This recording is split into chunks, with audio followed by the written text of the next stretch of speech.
بسم اللہ الرحمن الرحیم۔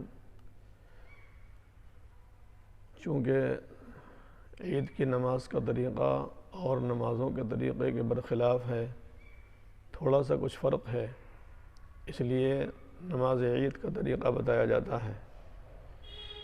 نماز عید کے لیے زبان سے نیت کے الفاظ کہنا لازم اور ضروری نہیں ہے، دل میں سوچ لینا بھی کافی ہے۔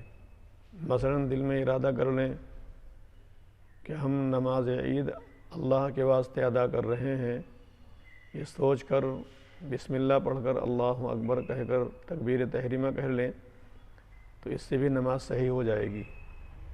البتہ نیت کے الفاظ حضرات احناف رحمہم اللہ کے ہاں زبان سے ادا کرنا مستحب اور بہتر ہے، اولیٰ اور افضل ہے، اس لیے اگر ممکن ہو، مناسب ہو تو زبان سے بھی ادا کر لیں اور یوں کہیں کہ نیت کردہ ہوں میں 2 رکعات نماز واجب عید الفطر مع زائد 6 تکبیروں کے واسطے اللہ تعالیٰ کے پیچھے اس امام کے، یہ کہہ کر اللہ اکبر کہتے ہوئے ہاتھ باندھ لیں۔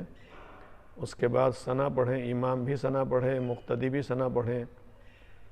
پھر ثنا پڑھنے کے بعد قرات شروع کرنے سے پہلے امام اور مقتدی دونوں حضرات سب مل کر 3 زائد تکبیریں کہیں، اس طرح پر کہ ہر مرتبہ تکبیر کہتے ہوئے کانوں تک ہاتھ اٹھائیں، پہلی 2 مرتبہ کانوں تک ہاتھ اٹھا کر چھوڑ دیں اور تیسری مرتبہ کانوں تک ہاتھ اٹھا کر باندھ لیں۔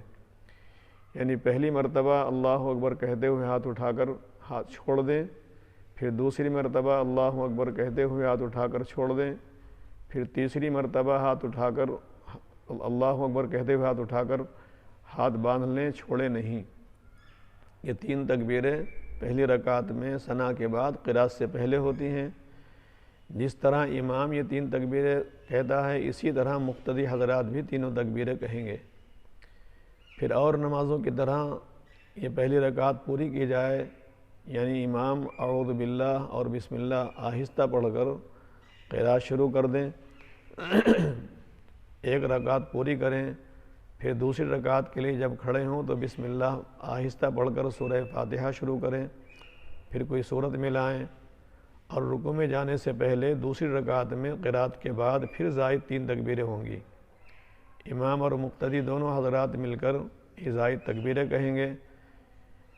دوسری رکعت میں قرات کے بعد رکوع سے پہلے جو زائد 3 تکبیریں کہی جاتی ہیں، ان تینوں تکبیروں میں ہر مرتبہ کانوں تک ہاتھ اٹھائے جاتے ہیں اور ہر مرتبہ چھوڑ دیے جاتے ہیں۔ یعنی پہلی مرتبہ اللہ اکبر کہتے ہوئے ہاتھ اٹھا کر چھوڑ دیں، پھر دوسری مرتبہ اللہ اکبر کہتے ہوئے ہاتھ اٹھا کر چھوڑ دیں، پھر تیسری مرتبہ اللہ اکبر کہتے ہوئے ہاتھ اٹھا کر ہاتھ چھوڑ دیں، پھر چوتھی مرتبہ رکوع کی تکبیر کہی جائے گی اور اس میں ہاتھ نہیں اٹھائے جائیں گے، چوتھی مرتبہ بغیر ہاتھ اٹھائے ہوئے تکبیر کہتے ہوئے رکوع میں چلے جائیں۔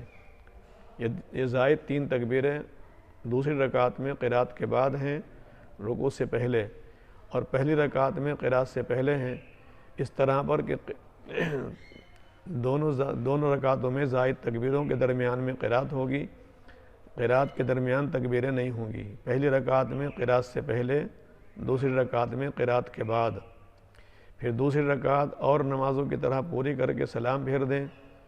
سلام پھیرنے کے بعد پھر باضابطہ دعا کریں۔ نماز کے بعد دعا کرنا مسنون ہے، قبولیت کا وعدہ ہے۔ نبی کریم علیہ السلام نے خاص طور پر عید کی نماز کے بعد دعاؤں کے قبول کرنے کا وعدہ فرمایا ہے، اس لیے اللہ تعالیٰ سے دعا کریں۔ اس کے بعد پھر خطبہ پڑھیں۔ 2 خطبے جس طرح اور مواقع پر عید کے موقع پر پڑھے جاتے ہیں، اسی طرح 2 خطبے پڑھنا یہاں پر سنت ہے۔ البتہ خطبہ شروع ہو جانے کے بعد پھر اس کا سننا واجب ہو جاتا ہے۔ یہ طریقہ عید کی نماز کے ادا کرنے کا ہے۔ اللہ تعالی ہم سبوں کو عمل کی توفیق عطا فرمائے۔